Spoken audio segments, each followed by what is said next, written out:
বিধায়ক জিতু গোস্বামীৰ ত্ৰিৰংগা যাত্ৰাক লৈ উত্তাল কামপুৰ। জিতু গোস্বামীৰ সমতলত পাকিস্তান জিন্দাবাদ বনাম সাংবাদিক গ্ৰেপ্তাৰ। কোন সঁচা কোন মিছা? তৃতীয় পক্ষৰ ষড়যন্ত্ৰ নে সত্য ঢাকি ৰখাৰ কৌশল?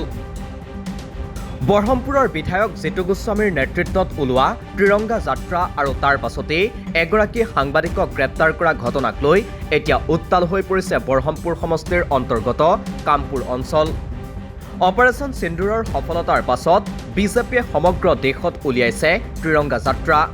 এই কাৰ্যসূচীৰ অংশ হিচাপেই বিগত 18 মেত বৰহমপুৰ সমষ্টিৰ কামপুৰত বিধায়ক জিতু গোস্বামীৰ নেতৃত্বত উলিওৱা হয় ত্ৰিৰংগা যাত্ৰা সমদল। কিন্তু এই সমদলতে একাংশ লোকৰ মুখত পাকিস্তান জিন্দাবাদ ধ্বনি শুনা পোৱা বুলি স্থানীয় সংবাদ মাধ্যমত এক বাতৰি সম্প্ৰচাৰ হয়। কামপুৰ নিউজ নেটৱৰ্ক নামৰ ফেচবুক পেজত তেনে এক ভিডিঅ' আপলোড কৰি লিখা হয়, এইদৰে কালি কামপুৰত উলিওৱা ত্ৰিৰংগা যাত্ৰাত পাকিস্তান জিন্দাবাদ ধ্বনি।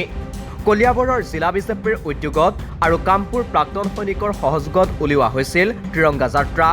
কোনো তৃতীয় পক্ষই কৰিলে নেকি এই নিন্দনীয় কাৰ্য? দোষীক চিনাক্ত কৰি কঠোৰ শাস্তি প্ৰদানৰ দাবী সচেতন ৰাইজৰ। কাৰ ভুলৰ বাবে সংঘটিত হ'ল এই ঘটনা? এই ভিডিঅ' প্ৰচাৰ হোৱাৰ পাছতেই গভীৰ অস্বস্তিত পৰে স্থানীয় বিধায়ক জিতু গোস্বামী। ক্ষুণ্ণ হৈ পৰে বিজেপি কৰ্মীসকল। বিজেপি কৰ্মীৰ অভিযোগ, জিতু গোস্বামীক জনমানসত হেয় কৰাৰ ষড়যন্ত্ৰ এয়া। নিশাই শ শ বিজেপি কৰ্মীয়ে ঘেৰাও কৰে কামপুৰ থানা। তাৰ পাছতেই গ্ৰেপ্তাৰ কৰা হয় এটা ব্যক্তিগত ছেটেলাইট চেনেলত কৰ্মৰত এগৰাকী স্থানীয় সাংবাদিকক। আৰক্ষী থানাত ৰুজু হোৱা গোচৰ অনুসৰি পাকিস্তান জিন্দাবাদ শ্লোগান দিয়া ভিডিঅ'টো বিতৰণ কৰিছিল নৱজ্যোতি লস্কৰ নামৰ ছেটেলাইট চেনেলৰ সাংবাদিকগৰাকীয়ে।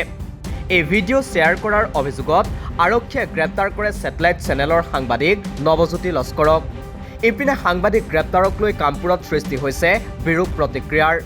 কামপুৰৰ সাংবাদিকসকলে কলা বেজ পৰিধান কৰি সাব্যস্ত কৰে প্ৰতিবাদ।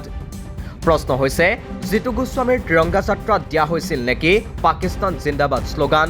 নে এয়া আছিল তৃতীয় পক্ষৰ ষড়যন্ত্ৰ? সকলো পৰিষ্কাৰ হ'ব ফৰেনচিক পৰীক্ষাত। কিন্তু তাৰ পূৰ্বে এগৰাকী সাংবাদিকক গ্ৰেপ্তাৰ কৰা ঘটনাই স্বাভাৱিকতে উত্থাপন কৰিছে আন এক প্ৰশ্ন, এয়া তৃতীয় পক্ষৰ ষড়যন্ত্ৰ নে সত্য ঢাকি ৰখাৰ কৌশল?